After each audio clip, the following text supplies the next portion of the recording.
to run that bass low.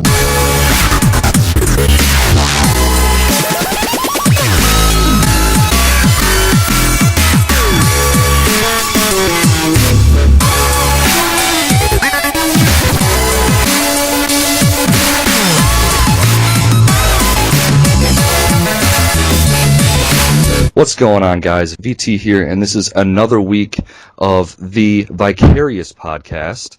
That's what I'm calling it this week. It changes every week, and you got to tune in to keep your tabs on it. And I have a very special guest with me today. Join me for episode 2. Why don't you go ahead and introduce yourself? Hey guys, this is Glacier928 from Gamers Extreme, and VT, great to be here.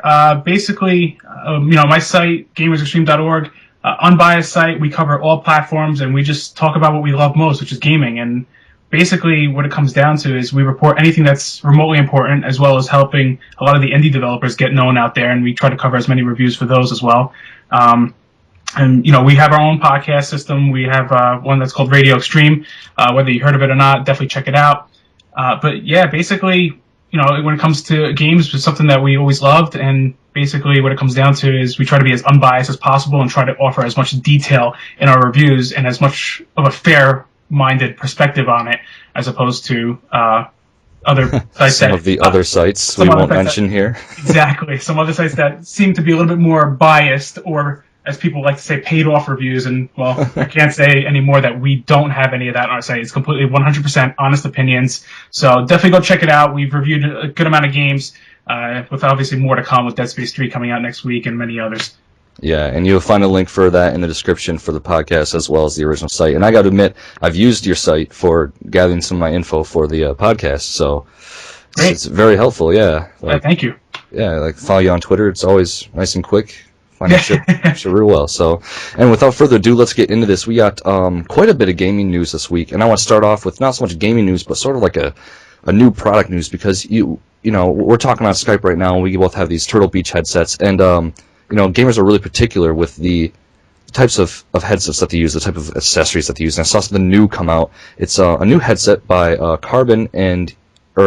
Monster in EA Sports, titled the MVP Carbon. And basically, it's this new, really flexible, durable, good sound quality headset, which sounds like every other one on the market. Right? And yeah, you just can't tell them apart from reviews. And I looked into it, and they're really trying to develop it as a lifestyle headset. The Turtle Beaches are, big long ass cord. They're made for gaming. You're not really supposed to walk around with them, No. And you can't with that, without a fucking power source. But this one is really trying to capture the whole, it uses like a portable headset, gaming headset, everything, which is really cool. It looks pretty standard, not gonna lie. It's got the standard buttons and everything. There doesn't seem to be anything extra on it. Some of the Turtle Beach headsets have different preset modes you can use. I don't see any of that for this new headset. And it comes out in March for $230. Ooh. Yeah, so without cheap. I know, without anything extra for it, it's I don't know how worth it is. But you guys should look into it, because it's a new branch, EA Sports and Monster, kind of random coming together there. Yeah, definitely random, but that just puts another headset out in the market out of the ones to choose between Turtle Beach's headsets, or even if you're a PS3 gamer, you have Sony's wireless 7.1 surround sound headset. Yeah. Which is actually only $100. So when you hear something like that, where this new headset that EA and Monster are doing for $230, yes, it's a big punch. Yeah, it really is. So you have to really wait closer to the headset's release date to see what its specs are and how it really does turn out compared to a Turtle Beach headset or Sony's headset. Yeah, and I won't be buying it to do a review on it, but maybe if it comes out, I'll discuss it again or something. I don't know. Yeah. But, so that's out of the way. We got the product thing out of there. You got a little plug for them, whatever. Right into news. Starting off this week, apparently you all guys know about Demon's Souls and Dark Souls, and the director doesn't want there to be many games in the series. Doesn't want there to be a lot of, extra games going on from this. They don't really want to branch out too much. Apparently, he says that he just wants the games to be really good themselves. He's not a part of Dark Souls tool making it and everything. He just wants the games to be really good and not need to put extra games out there. He just wants one really good, full of content game that really brings the players in. And that's what I always admired about those games too. I mean, I remember with Demon Souls in particular, a buddy of mine was constantly recommending this game to me, and I'm like, I don't know. Every time I see all the amazing reviews it's getting, but a lot of the things about the game, how like if you died, you lost everything. Well, you lose everything you had, but you had one more chance to earn it all back. But then it would double the difficulty and give you half the health, and you can't pause the game, and people can invade your game. Like all these like mechanics, I was like, wow, that sounds awful. Like, why would I want to play that? I know, it sounds rough. And then I ended up finally picking it up, and it was on sale. I think it was like for $30, like less than a year after the game was released. And I could not put the game down. And no matter how difficult it got, I was just so hooked into it because it was one of those games where if you screwed up or if you died, it was your fault. It wasn't like, oh, that's cheap. It's one of those games that's a skill-based game. Yes. And that's why at first when the first game came out, everyone was really comparing it to Monster Hunter because it's so skill-based that it's relying on, yes, you have to get better armor stuff, but it's up to you to be able to get that stuff. Yes. Like it's not a luck for the most part based game, which is really cool. I like those. I like where certain games are really pushing towards that a lot. And especially in this generation where there's an oversaturated genre of titles, Demon Souls and Dark Souls and those type of games are such a refreshing breath of air. To play something so unique and skill-based, like you said. It's one of those games that if you were not a hardcore gamer, you're probably going to turn it away from it, but that's kind of a shame because the game is masterfully crafted. Yeah, and that is a shame because nowadays with gaming expanded so much, there are hardcore gamers, but there aren't that many compared to the overall population of gamers. So those games like that really get overlooked. Right. And it's just sad to see that. So really, like, I understand where this guy's coming from. Like, yeah, I don't want to be a lot of games, but at the same time, in order to keep those hardcore gamers, set, you're going to have to make a really good game or just keep the series going like Final Fantasy where people just keep coming back. Yeah, right? So, I mean, I hope we're set for the best for him. We'll see. In other news, Axis Games. I don't know how you say that actually. Yeah, Axis Games, I believe. Axis. We'll go with that. We'll go with that. Yeah. They're localizing Muramasa Rebirth, for North America, which is it's already been out pretty much. It's a Japanese PS Vita title. It's going to be a port of the Wii game Muramasa the Demon Blade. So interesting. And I see a lot of people getting excited for this, and I'm not gonna lie, I never got around to playing Muramasa on my Wii. It did look pretty interesting. Yeah. It did look pretty interesting. The visuals were really beautiful to see in action anytime I saw any trailers for it. But basically, I can see a lot of people getting excited also because there's so many doom and gloom articles about the Vita. And it's something that I ended up combating against. I wrote an article recently about the Essential Games Guide for the Vita. If you bought a Vita... I did see that. That was great. Oh, thank you. Basically, I just detailed each genre of game available on the Vita, and I mentioned which ones were my personal favorite pick out of each genre and why I recommended those. But the thing with the Vita, it's like, there's people saying there's not enough games for it. So when they hear that there's a game finally coming to the Vita, they get excited. And there's for good reason. I mean, it's good to see that the Vita is being supported, whether it's a port of one game or it's going to be a game completely rebuilt, built from the ground up. So Muramasa Rebirth definitely is a game to keep on your radar if you have a Vita and you're looking for something new. If you never played the Wii game especially, it definitely makes sense because thanks to the Vita's beautiful LED screen, with those visuals, those colors are going to pop out. Well, and what they're doing with this is apparently they're going to add new DLC, better graphics, better controls, as well as an English translation. So it's going to look like a new game pretty much and play like a new game. Which I think is really cool. I think that's what they really need to do because the Vita is so much more powerful than the Wii. So you really got to take advantage of that somehow. If you're going to make a port, you might as well make a damn good port. And like you said, the Vita is a very powerful system, and I'm sure we're going to be discussing a title very soon that pretty much explains why it's a very powerful system. I can't wait to talk about that, but we'll get there. And for those of you who don't know, Muramasa Rebirth is apparently a 2D side-scrolling action. It's like a hack and slash type. Crazy. When I looked at it, it reminded me of Castle Crashers a little bit. Just the fun, the constant action of it was interesting. Now, Castle Crashers would be an amazing game to be brought to the Vita. Just saying. I think that would be really cool too. Like ad hoc wireless, that'd be fun. Oh yeah, absolutely. So yeah, that'd be really cool. All right. But speaking of the Wii and kind of in that Nintendo era, got news this week that the Wii U is getting some virtual console games for cheap when the eShop launches this spring for the Wii U, and it's basically these games are going to be 30 cents for like a month. And in case you don't, like, these aren't going to be rip-off games. They're the classics, like Yoshi for NES, Super Metroid from SNES, Kirby's Adventure, Donkey Kong, those types of games. And there's going to be, like, tons of them. Yes. So if you want to build your Wii U library, it's the perfect thing to really help that out. You know, classic games are a blast to go through again. Absolutely. I mean, me, myself, I'm a huge retro... I mean, I grew up with the NES. I love my old school games, my retro games. The Wii U Virtual Console, basically, the trial is going live now. The first game that was available was Balloon Fight, and that's going on until, I believe, February 21st. But starting February 20th, F-Zero will be available for $30. Definitely not $30, 30 cents. 30 cents. 30 cents. With the tax, comes out to 33 cents. Big whoop. Really, you cannot beat the price. But basically, I think this is a very smart move on Nintendo's sake because it really does help bring about the classic games to a whole new market for those who never got around to playing these. And at the price of 30 cents each, it's pretty much impossible to turn down. Yeah. Unless you don't have a credit card and you don't have money on your account. Unless you're like a 12-year-old kid or something. Right, which you can usually convince your parents to buy you like a 30-cent game. Yeah, I would say do whatever you can to get a 30-cent game. Especially, Balloon Fight, I picked it up. And I could say that playing a Virtual Console game on the Wii U gamepad is pretty sweet. Definitely, it's just...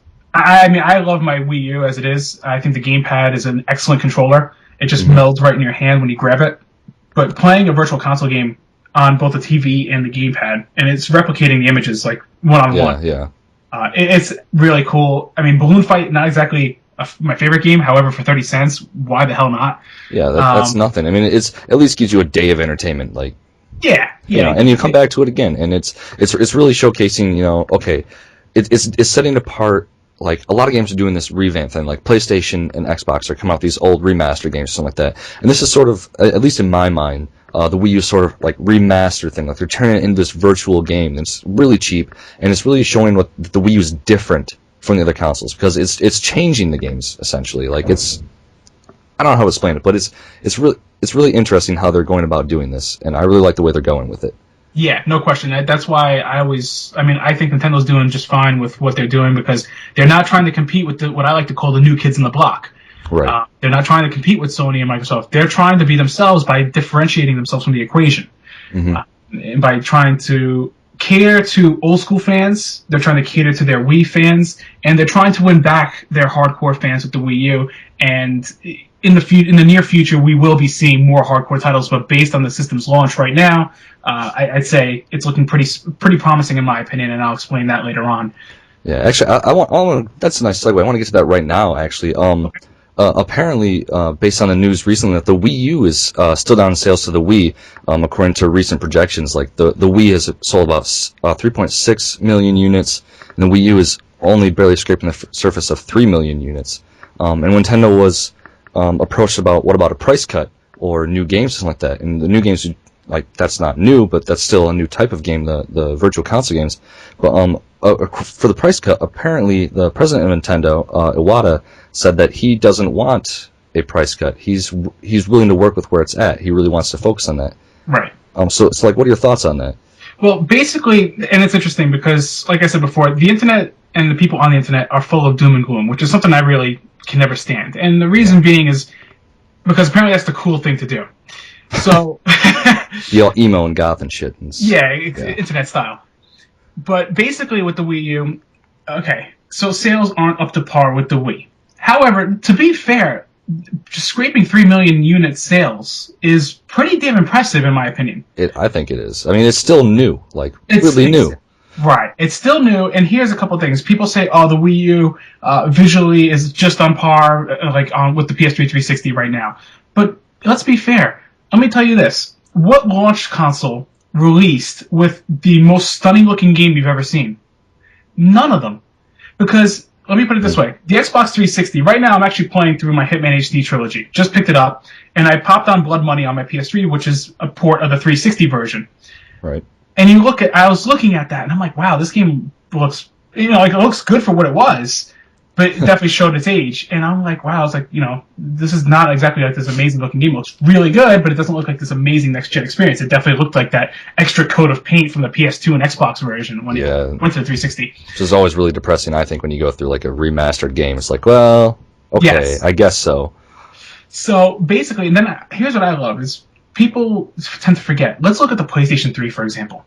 The console launched with two models, a 20 gig model at $500, which had no Wi-Fi, and then you have the 60 gig model, which is right now one hell of a paperweight in my closet thanks to the Yellow Light of Death. And that's too bad. I still love that model. That's my favorite model. Yeah. But the 60 gig was $600. Now, this PS3, let's be realistic here. At launch, really didn't have these amazing titles to show up. Aside from Resistance 1, which was actually one of the reasons I ended up buying my PS3. That was the reason I bought it. Yeah, there weren't many other games that really came with it. I mean, what were you going to get? You were going to get Need for Speed Carbon, which was on every other console already. Yeah. You were going to get sports games, which were on every other console. I'm pretty sure you weren't buying it for Genji. So, at least we hope not. Not that I'm bad-mouthing it. I mean, I'm sure there's some of you fans out there that would love to see a new one, maybe, possibly. But the PS3, for example, it wasn't this fully fleshed out console yet. It was pushed out to kind of try to keep up with the 360 already being out for 1 year. But the console was far from ready for launch. The PlayStation Store was a basic web browser, and it seems like today we've actually taken a step back to that in terms of functionality. For the store, at least, yeah. The store, at least, is what I mean. But basically, if you look at the PS3, people badmouthed that for a long time until we finally got something that really fleshed out the system, such as MotorStorm or Uncharted, or the other reason I bought my PS3, which was Ninja Gaiden Sigma, being a massive Ninja Gaiden fan. So, and I look at that, and then also look at the 3DS, for example. The 3DS launched at abysmal sales. Why? Because there was not many games that really stood out as like a console seller. And a couple months later, it's like pretty much by holiday season for that console, it skyrocketed. Why? Because they had the right software. And the Wii U, for example, people are calling it a sales slump. They're calling it a failure. You've got Michael Pachter, whom I've said my opinions about him, and anything that he says, I totally negate. It's usually the opposite. If he says tomato, you say potato. It's just basically what it comes down to. I like that. That's good. If he says left, you go right, because he'll tell you all these things about Nintendo like failing or years behind. And meanwhile, he couldn't be further from the truth. And it amazes me when you have people like that actually get attention, because they don't know their ass from their elbow when they're talking about this material. Right, it's all that negativity you were talking about earlier. It's all that negativity. For sure, and it's all the popularity, and that's all people believe, really. It's like that negative stuff. It's like, no, there's a lot of good things for it. Like, look, for example, like the whole, like, I was against this too. I still don't like the Wii U because they took my favorite game, Monster Hunter, Yeah. But I'm going to recognize the fact that it's a damn good console. Like, that X trailer that came out sometime last week. Yes. That looks good. That looks really nice. Good. And I think the way, like I said last week, the way it's going, the Wii U, like, it's really shaping up to be something for a broader audience, including the hardcore gamers now.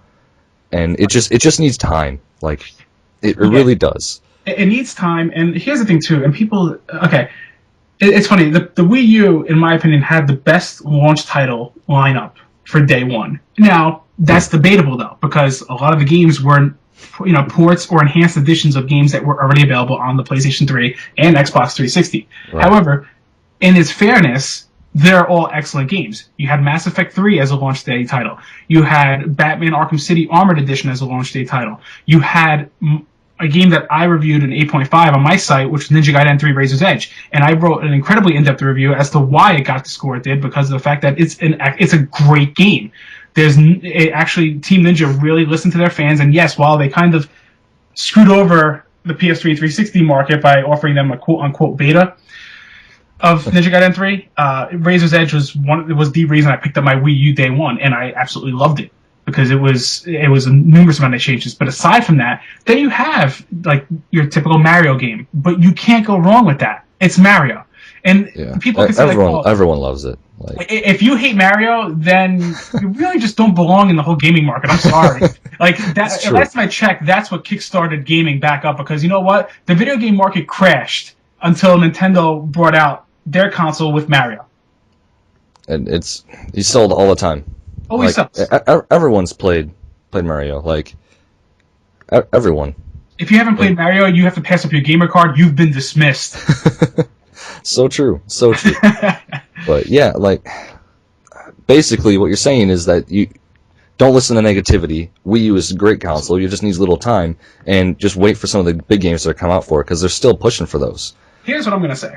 The Wii U is only 3 months into its life cycle. Okay? That's all we've seen is 3 months. And we've seen, yes, there's not a lot of Nintendo games coming out right now, but the bottom line is, give it the rest of the year.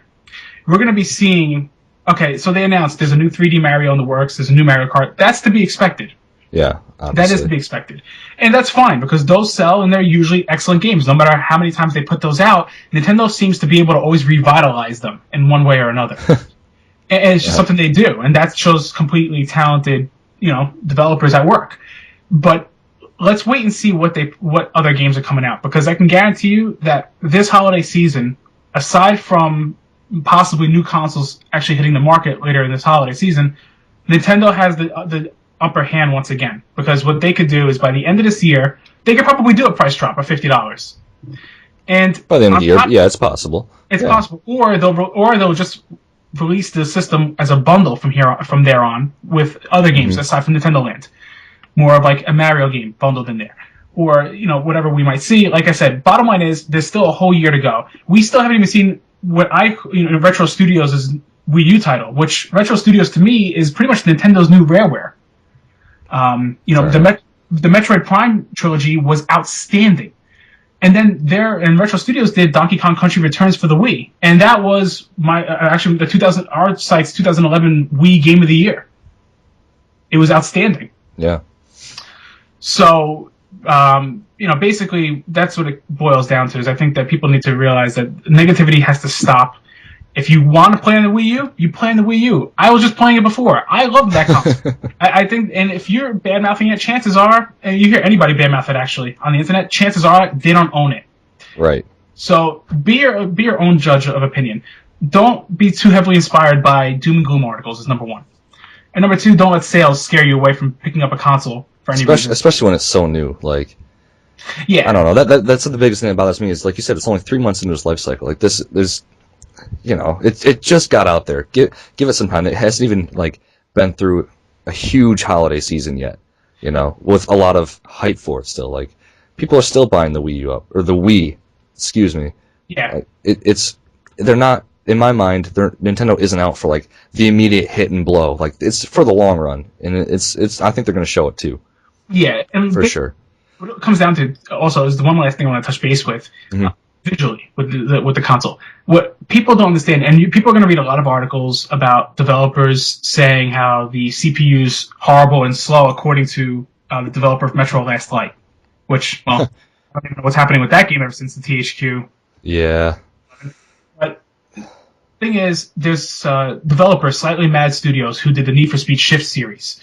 They're developing a game called Project Cars. If you look at the visuals of this game, what they're utilizing, and for this Wii U version, is the GPU, which was discussed, is the main processor of the Wii U, is the main thing that's running it. It's not powered by CPU.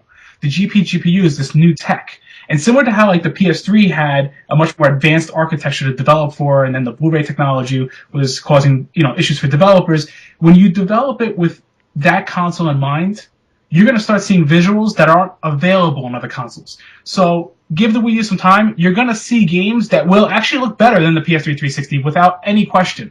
Yeah, people just have to learn developers just have to learn how to develop for the game. And they did the same thing with the PS3, but they're still figuring out, better ways to encode their games and to develop them for the PS3. And the same thing's going to happen for the Wii U. Just more time. So I keep coming back to at least. So that's my take on the Wii U thing. Personally, I think that a lot of these doom and gloom articles need to kind of stop. And I agree. So all right, very good points there. Let's move on. Get away from the Wii U scene for a little bit. We've harped that enough. New things. A new game. Well, not really a new game. That finally got a official release date. It's been kind of out for a while. We heard a little bit about it, and then it kind of went away, and now it's coming back. Soul Sacrifice finally has a release date for North America for the PlayStation Vita, which is April 30th. Yes. There's official box art for it. You should be seeing it now on the video. Like I said, it's for PlayStation Vita, and it's basically to describe the game. And you're going to get more into this in a second, I know, because you actually played it. It's an action game based off of like a reward consequence system, which is really interesting. If you pre-order it, you can get 2 costumes and 3 magic items, which add sorts of abilities. So good to pre-order. Always good to pre-order. Pre-order, guys. But why don't you talk about this a little bit, Glacier? Because you said you've played this a little bit at Comic-Con, I believe it was. New York Comic Con, they actually had in the PlayStation booth, they actually had a setup for Soul Sacrifice, and basically what I was hearing all the things about it, I obviously had to get my hands on with it. Mm-hmm. Basically, just as a brief rundown of how it was, I mean, the game was completely in Japanese, no English lettering whatsoever, so just fiddling with menus just to actually get into the game took probably a solid 5 to 10 minutes. that happens. I've been there with Monster Hunter, trust me. Especially if the O and X buttons are switched, that's just hell. The other thing I have to remember, I'm like, oh wait, that's right, I gotta flip-flop those. Yeah.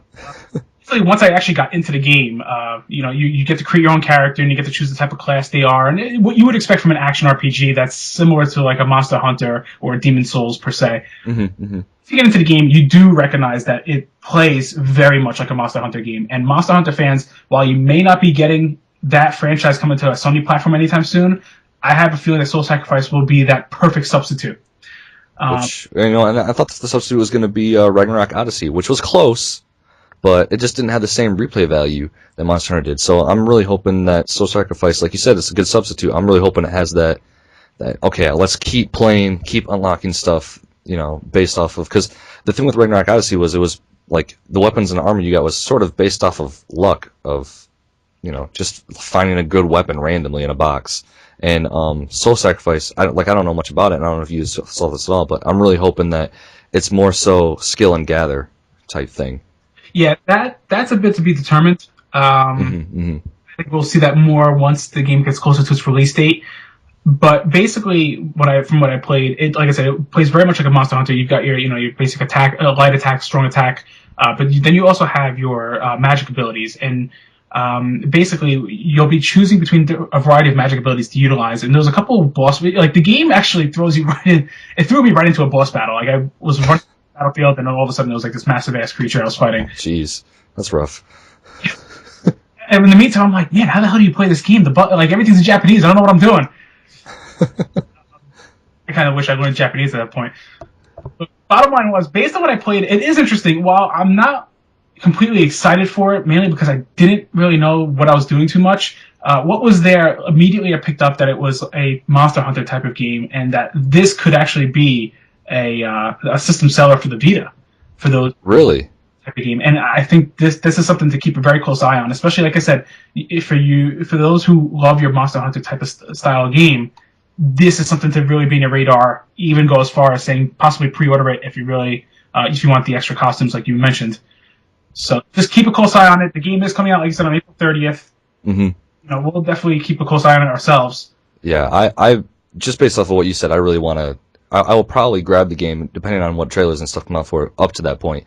I think it looks like a lot of fun. It looks a lot darker than some of the other action games out there. Like, it's very gruesome from some of the stuff I saw earlier, like ripping people's spines out and shit. So, interesting. But, yeah, so keep an eye out for that, guys. Also, speaking with the PlayStation Vita, we got some very good news this week.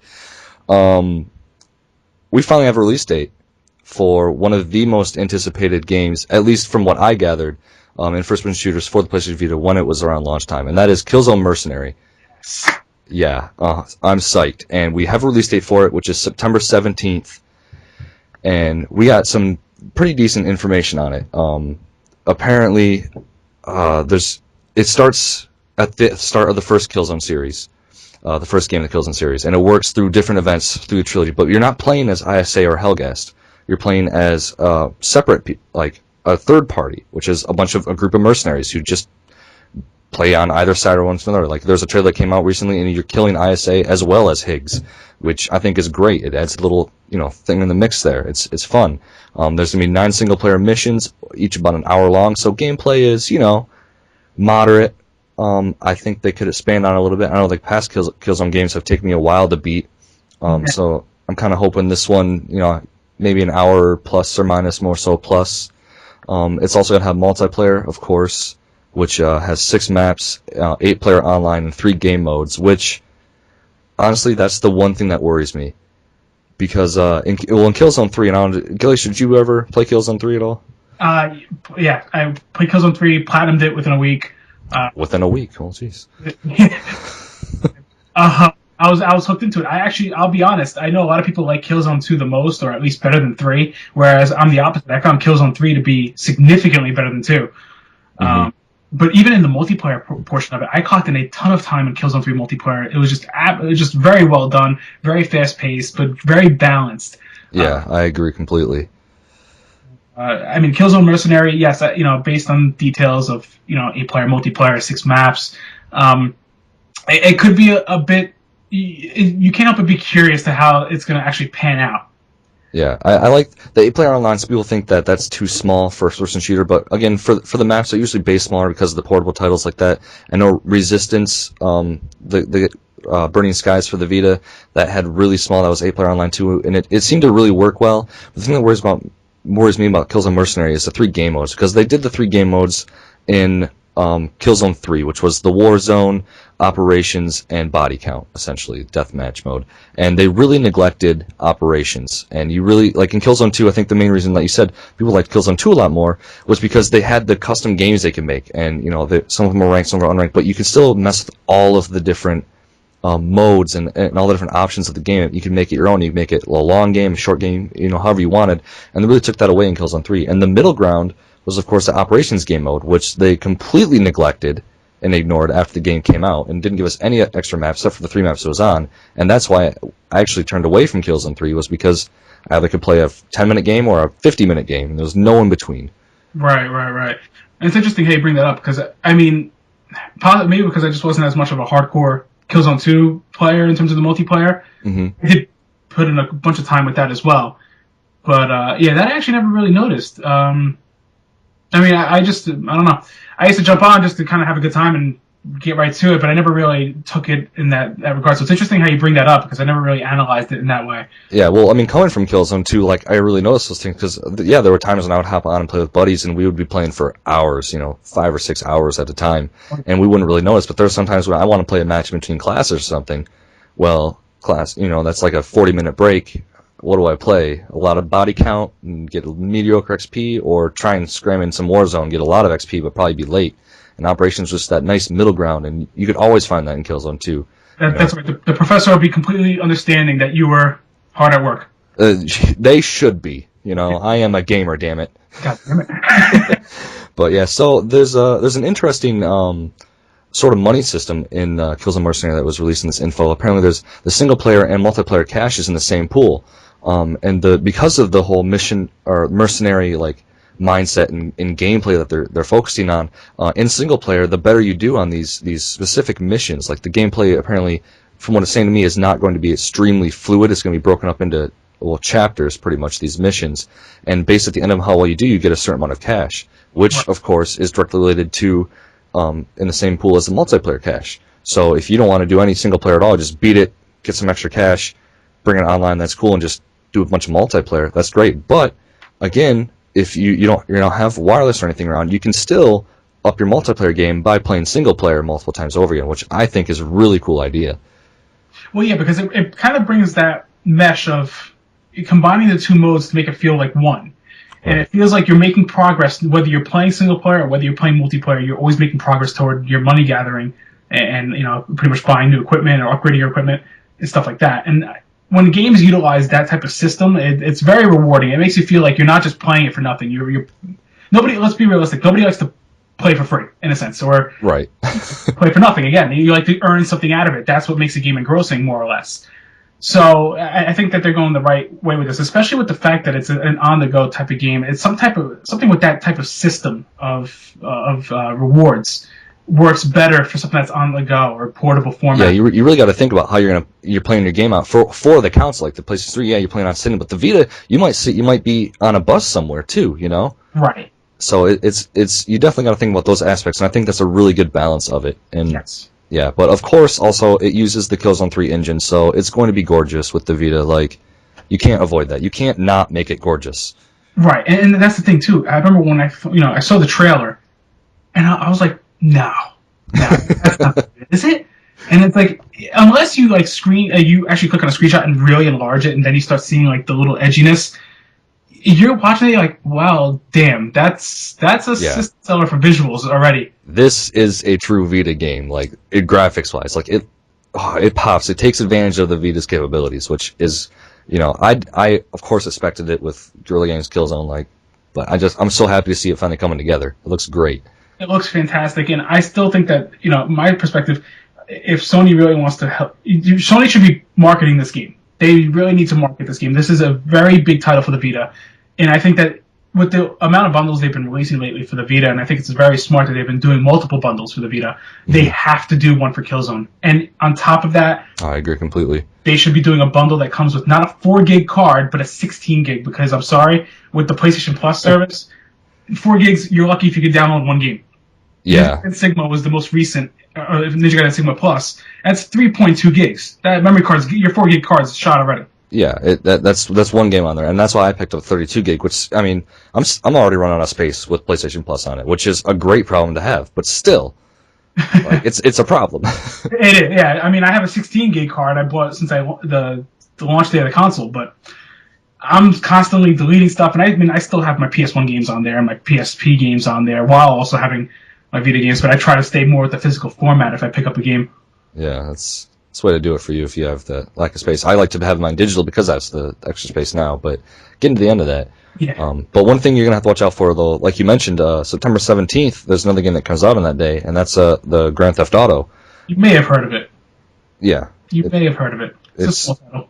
Yeah, just that little slight game there. So, I don't know. What are you concerned for Killzone Mercenary's release then? You think that's going to get overshadowed by Grand Theft Auto?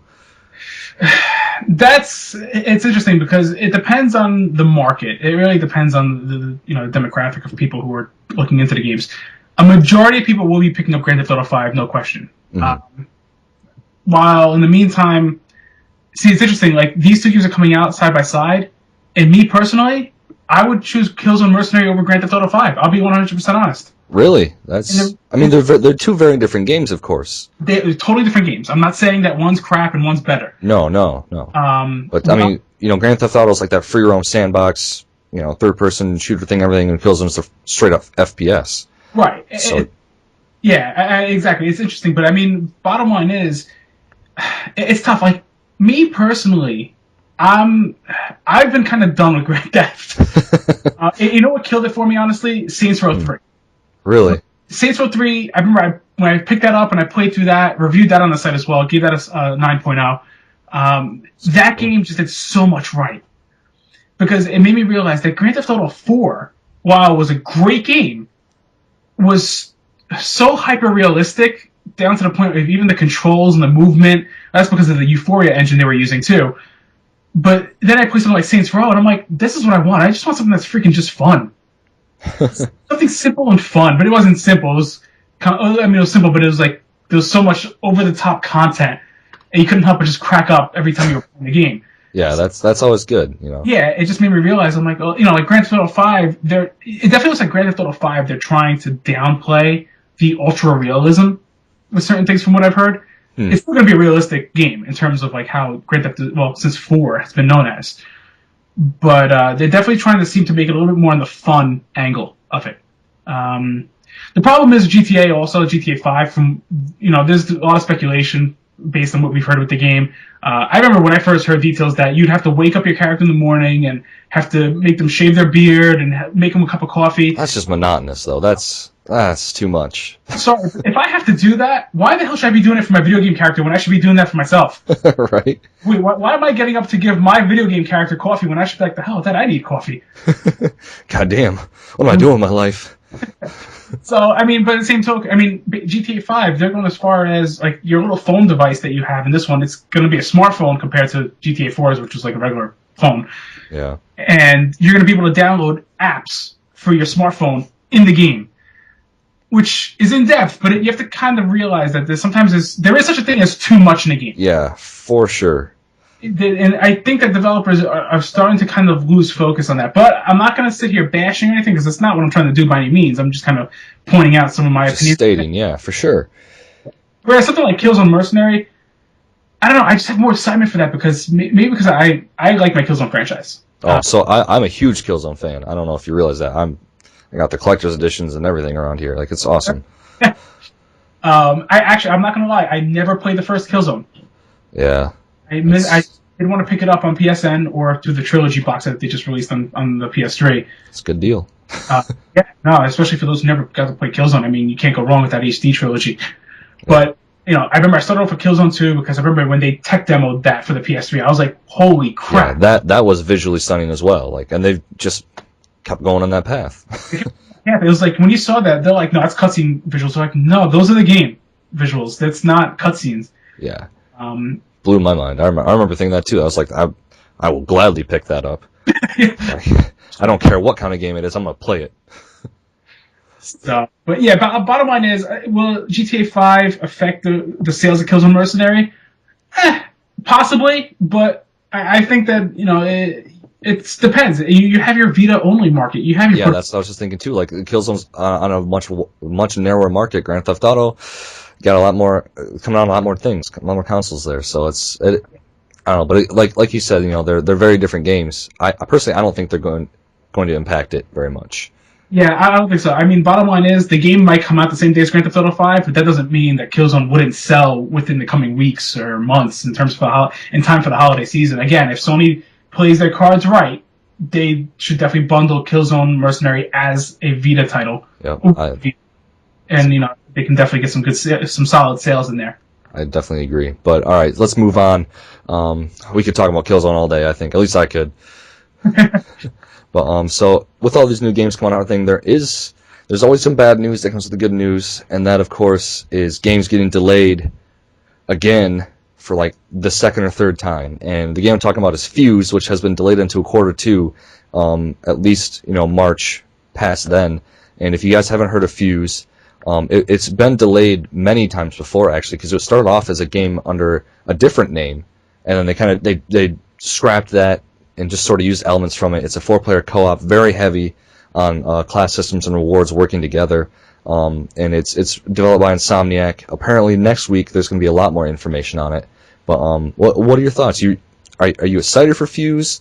Do you think it's good that they're delaying it? Like, it's Well, when it was announced back at E3 as Overstrike, right? I was really excited for it because of the fact that the game was still trying to keep that Insomniac humor, and its visual style was kind of like Ratchet, but more like realistic, but still keeping it cartoony enough.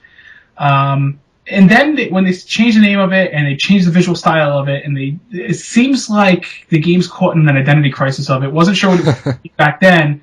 And they scrapped it, and they're working on like a new name and a new same concept, new name, new tone.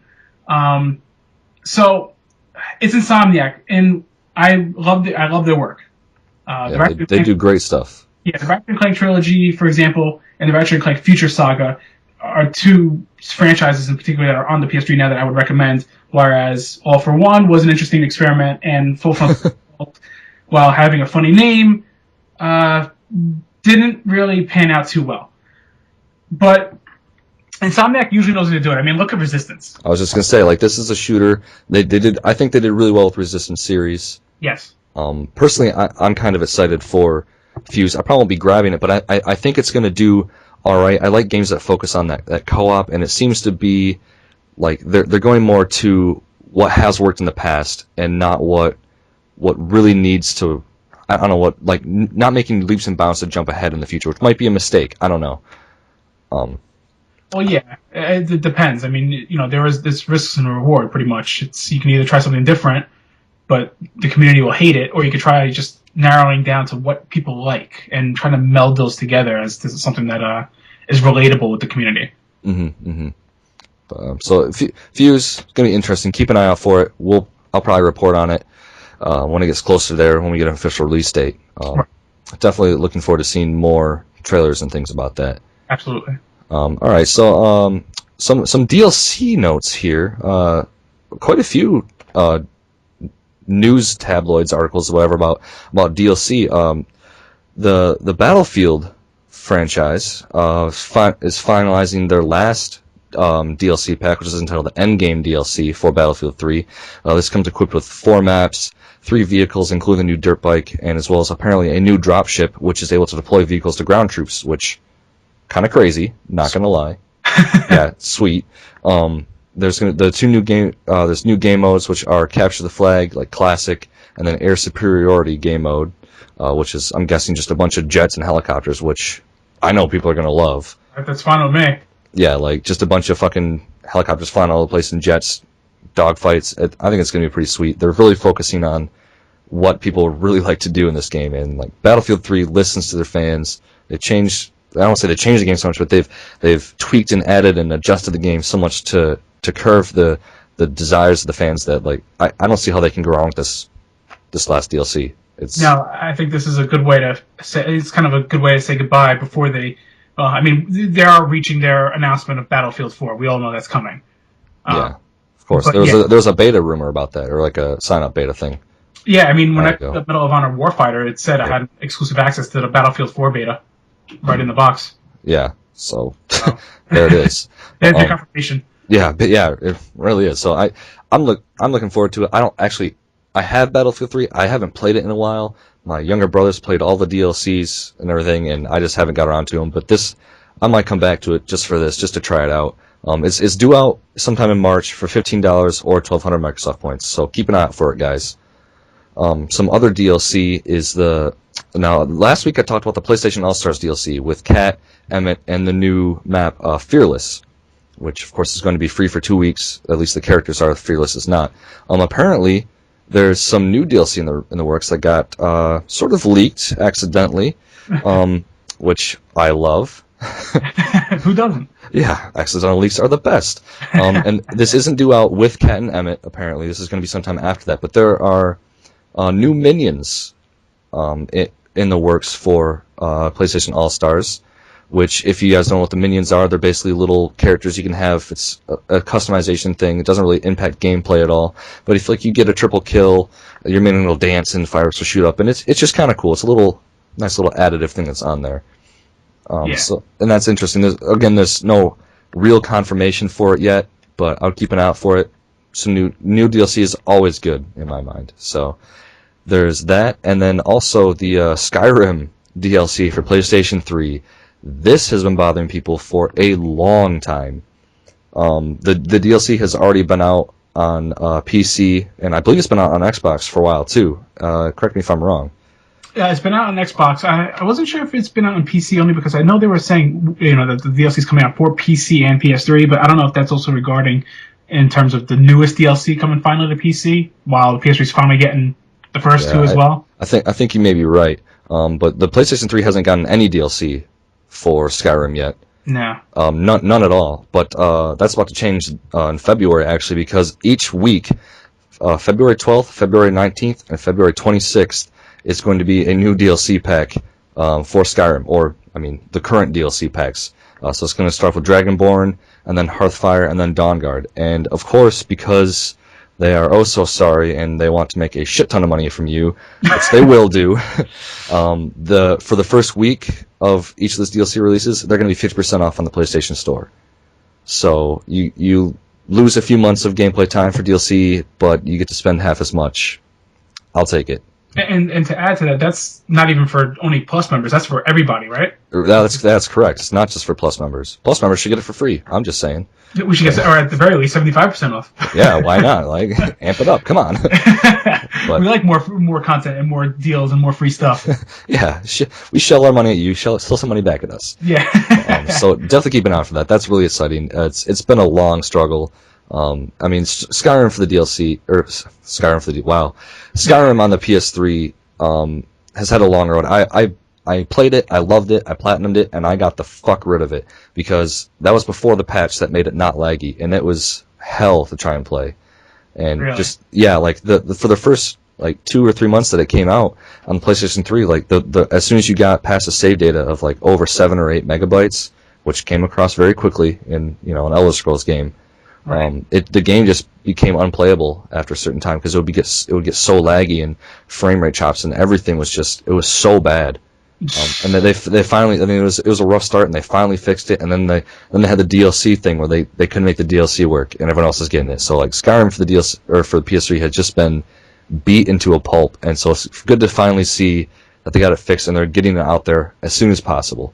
And I will commend them for that. I mean, normally a lot of developers, they would just, at this point in the game, say, like, it's not coming, it's way too much of a stress. Yeah. Whereas it seems like Bethesda, like, the last time, I mean, bottom line is, actually, Sony had to step in. Bethesda said, we have Sony working with us to try to get this going. The last time you had to hear of development issues where Sony had to step in was Bayonetta for the PS3. Ooh, that was a while ago. That was a while ago. But it comes to show you that there are some developers that, whether they release it with issues, they are still committed to getting it fixed up, even if it takes 14, 15 months later. Right, and that's really good. I like you said, I really like to see that as well because it shows that they're not just going to forsake us. They're really working hard. They know they messed up, and they're willing to make up for it, especially with this 50% off thing. Like, yeah, that says a lot about them, I think, and that's really good. So, and I never played Skyrim. No? Oh man, it's a blast. I purposely avoided it because everybody said it pretty much sucks away your time. It does. So that's why I was like, yeah, that's not going to work for me. Yeah, you got other games to worry about. Like it sucks away your time in a good way. It's a lot of fun. Like right. It really is, and especially with these new packs, like you get to ride dragons. God damn it, that's fucking boss. Like you can't do anything better than riding a freaking dragon. Like it's great. So look out for that, guys. All this month, get your wallets ready. Finally, before we get to some big rumors. A new bundle got announced. Speaking of how well bundles should do for things, PlayStation announced a new bundle that comes out with God of War Ascension. Mm-hmm. It's the first. I don't want to say. Well, it's not really the first, but it's a really good push for the whole customization thing. With Xbox has like their Halo bundle, which looks really awesome and stuff like that. But this one has. I haven't seen a lot of this at PlayStation, at least none I can remember. And this one is going to come with a red PlayStation 3. 30 days of plus. The PS3 is going to have 500 gigabytes of space on the hard drive. It also comes with the God of War Saga, which is 5 games, and it's all going to be for $350. So essentially what you're getting is brand new, awesome red-colored PlayStation 3, with a controller, of course. 30 days of PlayStation Plus, so you get, what is that? I think there's like 9 games in the store right now that are free for that. Yeah, roughly. Yeah, and then some other perks to it, of course. 500 gigabyte hard drive, which is damn good. That's what I have in mind, and it's great. And the God of War Saga, which is 5 extra games. So really, you're getting about, what is that, 14 games? No, 15 games about that for roughly, yeah, $350 and a new PlayStation. Like, that's a great deal, I think. A great deal, no question. Me personally, I still wish we went back. We don't have the Super Slim, per se. I wish it was kind of the previous Slim that they did this with. I completely agree. I have my remorses about my Slim. Yeah, I mean, this new Super Slim, I mean, I know it's been questionable. There's been a lot of things I've read on the internet. But then again, that's what the internet's full of. Right. Back to negativity. Back to negativity. There you go. So, but yes, the bundle is a sweet bundle, to say in the least. And honestly, yeah, the red looks pretty cool for it. I will say that. It does. It's not like an obnoxious red. It's like the God of War deep, like blood red. Yeah. Blood red's about the right way to say it. It's sick looking. Like I don't know. It looks good. Yeah, that looks nice. Well. And have you seen the new trailer for the God of War Ascension? Yes, I have. Ooh, man, I cried. Yeah. Well, the game is coming out soon enough, so yeah, only weeks away. Yeah, I'm looking forward to it. I'm not sure if I want to buy it yet, but talk about that. I think I talked about that last episode. It's all right, or at least in my first impressions of the God of War Ascension beta. So you guys should check that out. Yeah, definitely. But yeah, so that bundle is really cool. So all right, segue from news into rumors because there's some pretty exciting stuff in here. Not gonna lie, we'll save the best for last. But first off, apparently Capcom says they're really open to Resident Evil reboots, which that's cool. Resident Evil has done well in the past. Recently, I think it's kind of fell flat on its face. What do you think about that? Like Resident Evil 6? I would say fell flat on its face repetitively. Yeah, well, and 5 too. Got back up, it keeps falling. But Resident Evil 6 was the one that was the real kicker. I don't even know how to put it. Resident Evil 6 is one of those games where I had a love-hate relationship with it. Basically, Resident Evil, with that game, there were some cool things in there. I did appreciate some of the nods that they did in the game, but ultimately, the game just didn't feel like Resident Evil. And that's because there's numerous things that they stripped away. I mean, the new control system of complete fluid control took away from the limited feel of the game. Yeah. I love the tank controls that they had in the originals. That's what made Resident Evil what it is. The fluid controls got rid of the whole intensity factor. And then the problem with Resident Evil 6 is what I like to say is it had a huge identity crisis. It didn't know what game it wanted to be, so they decided to go with, well, each campaign's a different game because we don't know what we want either. So, and some people will be like, oh, but that pertains to certain people, but no, it doesn't. The other problem with Resident Evil 6 was, and this is a perfect example of what I said before, there is such a thing as too much in a game. Resident Evil 6 was way too long for its own good. And the reason was because you went back to areas with those characters and their stories. Like there was times when they intersected, which was a cool idea, but playing the areas over again and again is not much fun. Right. And so hopefully, like, if they do go through with this, they'd reboot the classic games, which really made the franchise at the start, and bring those back. I think that will be really cool. Because I never played the Resident Evil games back when I was younger. I was scared shitless of them. I still am. I'll play them now, but it's gonna be. I'm playing with the lights on and everything. But I think it'd be cool. I think it'd be cool to see them again, personally. See, like the word reboot gets thrown around a lot lately. And it's a word I really do hate. Mainly because I look at the Devil May Cry, which is one of my most beloved series, and then when they first announced it being a reboot, when they first showed that announcement trailer, I'm like, oh my god, they totally trashed on what I used to love. And I haven't got my hands on the new game yet. I mean, I've heard a lot of praise about it, so I'm trying to stay open-minded about it. But then there's, like, for example, Tomb Raider getting rebooted. And when I played that, it's cool, but there's a but. And the bottom line is, it felt too much like Uncharted. Right. Whereas people be like, oh, well, Uncharted is supposed to be like, it was inspired by Tomb Raider. They really are two totally different games if you look at the original Tomb Raider and Uncharted. They're not even remotely similar, other than they involve treasure hunters or explorers in a sense. But that's about it. That's where the similarities end. And whereas Uncharted felt like its own game, the new Tomb Raider feels like it's Uncharted. And it feels like it's basically the multi-plat Uncharted is what I'm calling it. Which, I mean, is that such a bad thing though? Like, if you're trying to, you're trying to mimic, like, not mimic, but take elements from a game that's done really well and bring it to a new game to help it succeed. That might be the basis of a really good series. It could be. I will say though, I mean, aside from that feel I had when I was playing Tomb Raider, I'm definitely excited to get my hands on it. No question. I think it looks really cool. I think the storyline, while, again, reboots, I hate retellings of origin stories. This podcast, I spoke about the Amazing Spider-Man game and how that was a better game than it was a movie, and I could spend another 40 minutes telling you why that movie was a horrible reboot and the game was better than the movie. Yeah, maybe another time for that, huh? Yeah, like I said, the term reboot is a very tough term. So with Resident Evil, another series that is very beloved to me, I'll be very open here, and I'll say that Resident Evil 5, guess what, guys? I didn't hate it, like everybody else did. Resident Evil 5, I put 130 hours into. Platinum. You know what? I should have got double platinum for being able to beat professional mode with my staff member, R17. Me and him played that online, professional mode, with a ton of lag. So, Chainsaw Guy would be, like, across the room and then all of a sudden right in your face killing you. Scare me shitless. That would be scary. But it was fun times. I wanted a double plat out of it, but I didn't get that. Yeah, maybe another time for that, huh? Yeah, like I said, the term reboot is a very tough term. So with Resident Evil, another series that is very beloved to me, I'll be very open here, and I'll say that Resident Evil 5, guess what, guys? I didn't hate it, like everybody else did. Resident Evil 5, I put 130 hours into. Platinum. You know what? I should have got double platinum for being able to beat professional mode with my But I mean, Yeah. Resident Evil 6, I appreciate that they were trying to go in a new direction. I appreciate that they were trying to reach a new market, but they kind of bastardized the game.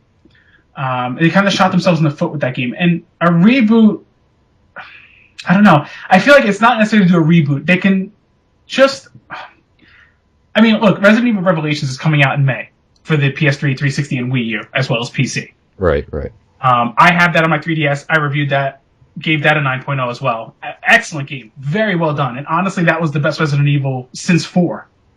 And I'm really glad to actually see that it's coming out to home consoles. I mean, me personally, I think I'm going to be picking up for the Wii U out of all the consoles.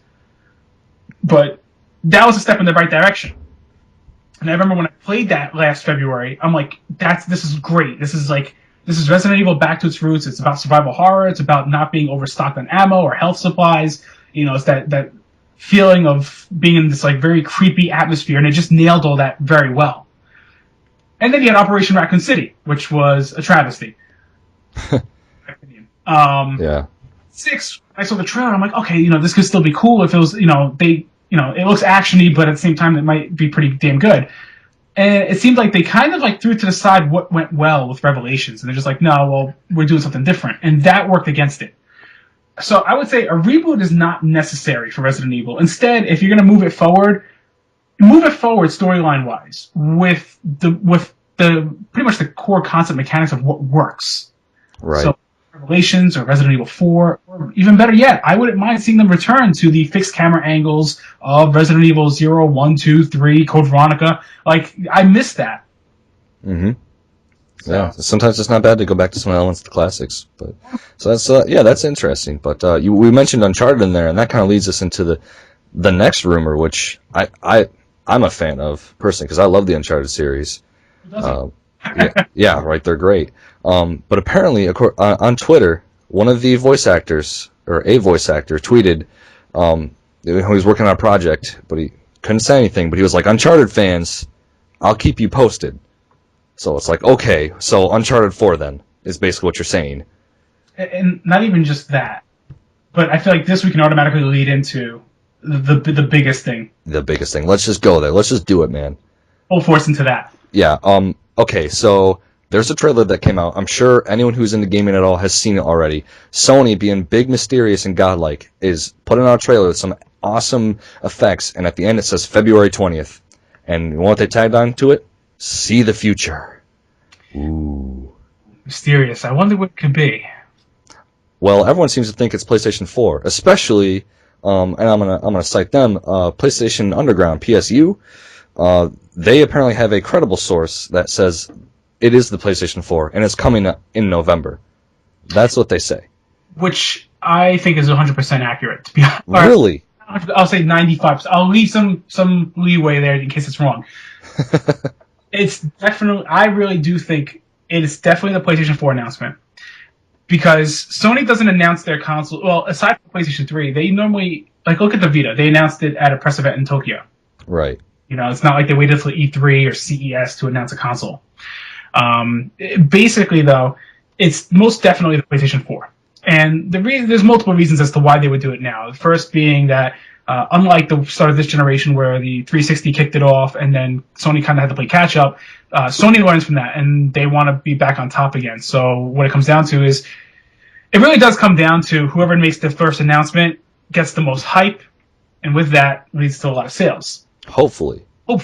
I mean, there's the downside too. Is like, okay, maybe you're rushing it a little bit too much, and like, I mean, that's what happened with PS3 and Xbox 360. PS3 came out, didn't have as much hype, but it's, you know, systematically better than the 360, like, right, as far as components.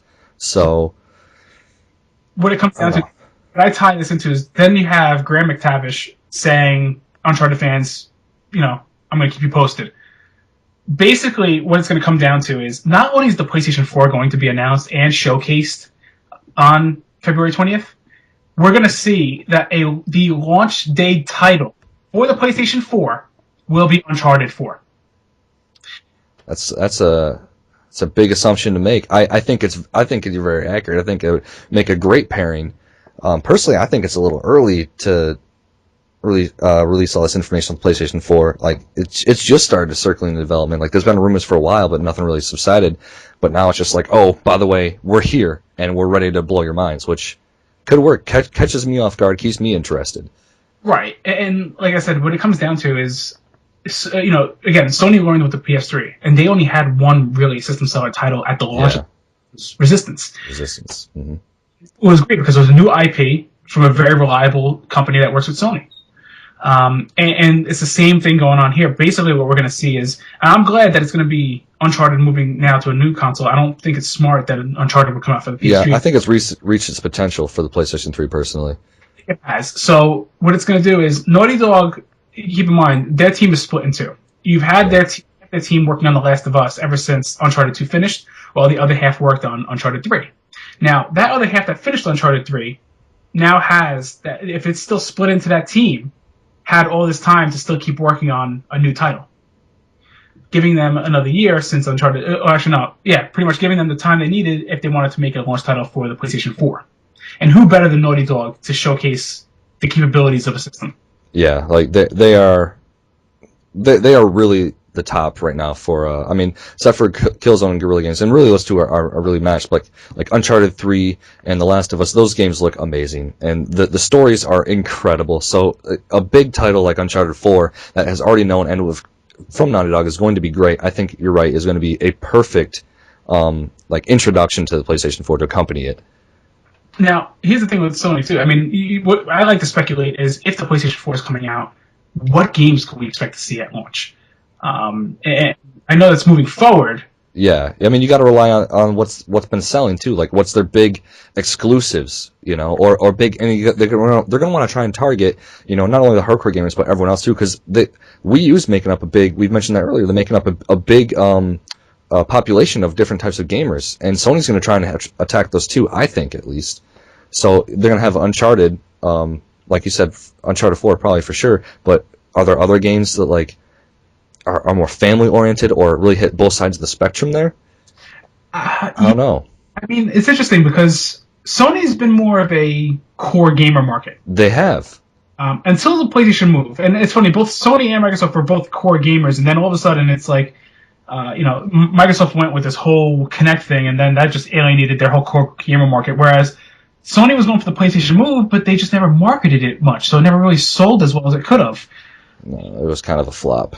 Yeah, kind of. I have two Move controllers and a navigation remote, as well as the sharpshooter. And I mean, it's a cool device. In terms of motion tracking, yeah, it's the best out of all the motion tracking peripherals. Mm-hmm. And they really could have struck gold in terms of family-oriented stuff. I mean, look at Sports Champions. I mean, that was a solid, fun game to use the Move with. Very responsive and everything. But I mean, then you have games like Wonder Book, which put everybody to sleep during E3. Yeah, it's sad. I remember that during the E3 conference, we were live blogging the whole conference, and all of us were just looking at each other like, do we really have to keep typing about this? Is anybody still awake at this point? But I think Sony's going to want to try to look back and see what franchises stood out. Now, here's the thing. It's funny. In terms of more family-friendly games, or games for even a younger market that still work perfectly well for an older market, they have their platformers. Next week, not even, on Tuesday, Sly Cooper's coming out for the PS3. Yeah. It's great to see that they haven't alienated that platform market. They still have their Ratchet & Clanks. They still... honestly, I would love to see if Jak and Daxter made a return to the PlayStation 4. I think a lot of people would like to see that. I mean, Naughty Dog even confirmed. They said if it wasn't for Last of Us, they were talking about Jak 4. Yeah, that'd be sweet. I never got into those, but at least not heavily. But they're fun, and they've been gone for a while. I think a lot of people would love to see those. I think Sony actually has the ball in their court, definitely. I think they have an opportunity to not only get the core gamers, but the middle ground gamers in terms of a casual, not even casual, but more family-friendly oriented games where it's not always these shooters and stuff like that. Not that Sony does that. They usually try to diversify with their franchises. They do, but like you said, they are more known for the hardcore games. Yeah. That's their main market, which is great. Yeah, I I don't know. We'll just have to stay tuned and see. There are a few other things about the PlayStation 4 that I also saw. These are all rumors and speculation, but apparently the controller's going to get changed up a little bit. Yes. You saw this about the pad then, correct? Yeah, and it's interesting because sure enough, when the Wii U was announced back in E3 of 2011, remember when they showed up that gamepad, and me and my staff members were sitting there watching this, and we said to each other, they said, Sony and Microsoft representatives are sitting right there in that conference, and they're going, we need to do that with their next console. Yeah. Like, there's an idea, how can we make it better? But I don't really know much about this, and correct me if I'm wrong, but this is what I got from the rumors, and we'll talk about how much you can use it, but apparently this there's going to be like a small touchpad on the controller or separate from it, which basically replaces the start selecting PS buttons, which is really interesting. If you think about where that would go on a traditional PlayStation 3 controller, like that's going to be a small touchpad. Like that. Just a bit. What are you going to do with that? Like the hell? It's interesting. So I don't know. We'll have to wait and see about that. But this is something that really interests me because as I obviously have a YouTube channel and been doing a lot of video game recording. It's going to be interesting how this develops and if it's true, but apparently the rumor says that the PlayStation 4 will actively record the most recent 15 minutes, and users can then edit and broadcast it to the internet. Now, if that's true, that's a huge selling point for people who don't have HD recorders. Yeah, that's a big step, just in console in general. Like that, to be able to do that actively on a console while you're still playing and not have any decrease in gameplay, all those different effects that you're actually playing and using it, like to not have any sort of consequences for it, that's big. That means that thing is powerful. That's good news. Yeah, it's very good news. It's exciting. I mean, while I still don't feel like we need to rush into next gen, it feels like this generation, due to the fact that we can just keep... Bottom line is, a lot of these developers still haven't even fully tapped the potential of these consoles yet. They haven't, and people just want to get to the next thing. They don't. Well, my theory is that PlayStation 3 was hard to develop for, and they're just trying to figure things out. Well, they want something easier. They want to be able to take advantage of it right away, and I think that's why they kind of want this push for the next gen consoles. And that makes sense. And it's funny because look at the Vita. When they announced the Vita, the first thing they said was it's incredibly developer friendly, and that I remember that. To make sure that it was a very simple and effortless process for them to convert games over to the Vita. While, again, the Vita could use... I really hope more companies keep backing the Vita. I really want to see that console flourish, because I remember when the Vita was being talked about, I was like, this could be the next PlayStation 2 in terms of sales. And unfortunately, I've been a little bit off, but at the same time, it's still early. Right. The system is just about to reach its 1 year release in North America at the end of this month. Mm-hmm. Which, by the way, keep out for sales for that. An eye out for sales, because there are going to be some. I have a feeling they'll do sales, and I mean, there was a time when I was still saying, okay, the Vita's really good, but between the 3DS and the Vita, the 3DS has more going for it. Now I'm like, all right, the Vita has some good stuff. The fact that it has, well, the one thing I was excited for with the Vita was I wanted my PS1 backward compatibility. Yeah, that was a big thing to get for it. Because I remember I bought Legend of Dragoon. I'm like, yes, finally, but I don't want to sit in my room and keep playing this. Yeah, take it on the go. Exactly. So, but yeah, PlayStation 4, I mean, in terms of what we've heard rumor-wise, that's all it is. It's just rumors. Mm-hmm. So, it's going to be 18 days. We're going to find out. Yeah, it's going to be a very long 18 days, and I'm definitely going to be reporting on it the day of. I'm going to have my own little video about it, I'm sure, as soon as we see something. So, keep an eye out for that, guys. And I'm sure you will, too, on your site. Yeah, we'll be covering that, no question. Yeah, for sure. But all right, so that pretty much covers up the rumors. Just a few last-minute things here, in case you guys missed it, since it is coming up towards the end of the week. The PlayStation Store updated, and there's a few good things you're going to want to check out. You mentioned earlier that you love Ninja Gaiden Sigma, and the Ninja Gaiden Sigma Plus is now free for PlayStation Plus members for this week. So grab that. Just add it to your download list. It's a really fun game. It's a full game. It's free. Whatever. Also, like you said, the Sly Cooper Thieves in Time demo came out this week, and I believe that launches next week, correct? Yeah, on Tuesday that launches alongside Dead Space 3. Right. So that's gonna be great. Cubix is free for PlayStation Mobile on the Vita because they're doing their once for 6 weeks free PlayStation Mobile games. So last week it was what was it? It was it was Beat Slider. and this week is Cubics. Grab that. It's a fun little puzzler thing. It's whatever. Also, like I said, the Crysis 3 beta is now out on PlayStation 3 and Xbox, and you see it on my channel that I've got tons of gameplay for it and my first impressions. You said you played that too. What'd you think about it? It's interesting because when Crysis 2 I reviewed, and I did not like that game. And going into Crysis 3, I was trying to still be open-minded about it, and I was playing it for a little bit. It's still what I guess I wasn't crazy about, honestly. It's just, it's neat. It's neat. I like the concept of the game and everything. Visually, it's a very nice-looking game. I don't know, maybe I'm just getting tired out of the first-person shooter genre. I think it could be that, too. But I mean, it's all right. Me personally, I wasn't crazy about it. I can't see myself going out to spend money on Crysis 3, and not at least immediately. All right. No, I mean, I can see where you're coming from. I've been playing the Crysis beta more after my first impressions, where I was initially really stoked for it, and the more I played it, and this may be because of my situation, I'm on college campus, and I have shitty internet, but if, like most first-person shooters, if you are playing with shitty internet, it's a terrible game. A lot of first-person shooters like that way. Killzone 3, I have to say, is an exception. Because it takes so many bullets to put into someone, because you actually get that chance, there's that add a little difficulty, it's not as noticeable. But with Crysis 3, the extremely fast-paced gameplay of it, the constant invisibility of people, those elements that make it what it is are also the elements that can really get on your nerves really fast. And it's difficult to find that balance in any game, for sure. But I think with Crysis, just the whole multiplayer, people are always going to be dicks, and online, there's a lot of them. I'm sorry, just the one thing I want to touch base on. This actually goes tying in with the PlayStation Store update for Plus members, because we're talking about Crysis 3 as a first-person online shooter. But there's one game that was discounted on the PSN for PS Plus members, which is Section 8 Prejudice. I don't know if you saw that. I did see that. I did buy that when it first came out.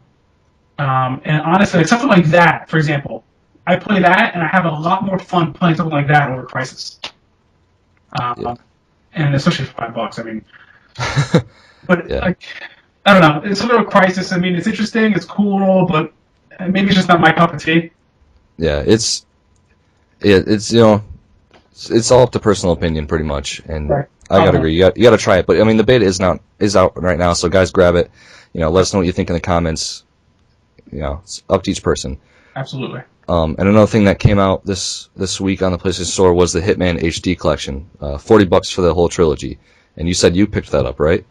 Yeah. I mean, as a fluke, I went to Best Buy. They had it on sale today only for $25. Oh, jeez. And I had a $10 reward zone that I had to use, so I ended up getting $15. Well, there it is. You just have everything, don't you? Trust me, you don't want to see my library here. But yeah, no, picked it up. I popped it in. I checked out Hitman 2, Contracts, and Blood Money just before jumping onto this podcast, actually. And basically, from what I've seen, I mean, the Hitman trilogy, all three games included there, are excellent games. Hitman 2 definitely shows its age the most out of the three games. I mean, the game came out over 10 years ago, so it makes sense. Yeah. But it has a nice enough HD upscale where it still seems acceptable. Contracts, nice upscaling for HD. Only thing I noticed was that the wording on the heads-up display when you pick up items is incredibly small, even on my HD TV, and I even had a hard time reading some of the stuff. So that was the only complaint I had. But meanwhile, you go to Blood Money, and PS3 owners, you actually get the 360 version of Blood Money, while 360 fans, if you already have Blood Money, it's the same exact version. Nothing was really touched up from that. At least that's what I heard from my staff member R17, who actually picked up the Hitman HD trilogy for his 360. And you go to the Blood Money game, and then the wording on the heads-up display is like massive. Even so, it's like I just can't get it right. Yeah, it's gonna get it right. But what I will say is it's just very well done, though, in terms of the package. I mean, the overall package, you're getting a ton of content in those games. And you have to keep in mind, with those Hitman games, it's very open-ended. You could do anything, and you could do a hit over and over again and never see the same style twice. Yeah, and that's really rewarding. That adds a lot of replay value. Yeah, for sure. So, couldn't recommend it enough. Good, yeah. So pick that up, guys. Like, if you're a fan of the Hitman collection at all, or like with the new one that came out, might want to some backstory. Check it out. That's it. So yeah, that's pretty much all we have actually. And like I said in previous weeks, I like to end the podcast something from the community. So no one sent me any sort of things they wanted featured last week. Like apparently no one wants their channel to get featured on this, which is fine. So I picked a channel I've recently sort of discovered, Notorious Mr. Chocobos. You've seen him on my mashups, and he's actually got a channel that's growing fast, at least in video count. Just a lot of playthroughs of some classic games, some new games and stuff. So I'm gonna link his channel. Check him out. He's really good stuff. He needs the boost, and there's actually a lot of really good videos. He's got Halo 4, Golden Sun, Castle Crashers, just an array of playthroughs and different games. Great channel. Check him out. And that pretty much ends the podcast. Unless there's anything else you wanted to add, Glacier? Yeah, no, I mean, basically, like I said, I mean, I'll definitely have to check out that guy's YouTube channel. I'll definitely subscribe to him myself. Oh, thank you. And for any of those who want to keep subscribing, you can definitely check out my channel, Glacier928. I got a couple things that I have posted there for the website, and I actually have back in March where I interviewed the design producer of Borderlands 2. If you guys want to check that out back from then. Definitely. And I'm actually looking into starting to do playthroughs of certain games. So definitely check me out at Glacier928. And again, definitely check out gamersextreme.org. And you can also follow us on Twitter at gamersextreme. Which I highly recommend you do because they're really good about getting a lot of news out there. Like I said, I take a lot of I just grab it for myself and don't cite them. No, I find out a lot of news information from them. They're always really quick to respond, replies and everything, which is really good in Twitter accounts too. So it's very good. You'll find all the links for Glacier's site and Twitter, and as well as Notorious Mr. Chocobos in the description, as well as it should be going on the screen right now. So I want to thank you again, Glacier, for joining me in the podcast. I really appreciate it. I had a great time. Yeah, and maybe we'll do it again sometime. We'll see. Yeah, definitely. So, all right, guys, thank you for watching. Like, comment, rate, subscribe. See you again next week. Take it easy. Take it easy.